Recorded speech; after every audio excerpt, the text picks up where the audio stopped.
Friends అందరికీ good morning. ఈరోజు కార్తీక పౌర్ణమి శుభాకాంక్షలు అందరికీ. ఈరోజు అందరూ ఉపవాసాలతో ఉంటారు. అందరూ శివుణ్ణి భక్తిపూర్వకంగా వేడుకుంటుంటారు. అందరి కోరికలు నెరవేరాలని నేను కూడా కోరుకుంటున్నాను. అలాగే నా కోరికలు కూడా నెరవేరాలని కోరుకుంటున్నాను. పొద్దున్నే 4 గంటలకు లేచాను.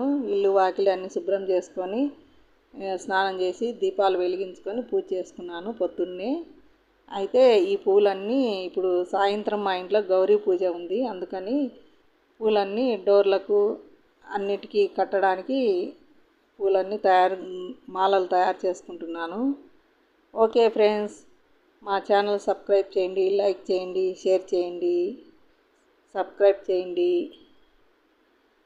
ఈరోజు కార్తీక మాసంలో ఈరోజు ఒక్కరోజు చేసిన కార్తీక మాసం అంతా పూజ చేసిన ఫలితం వస్తుందండి.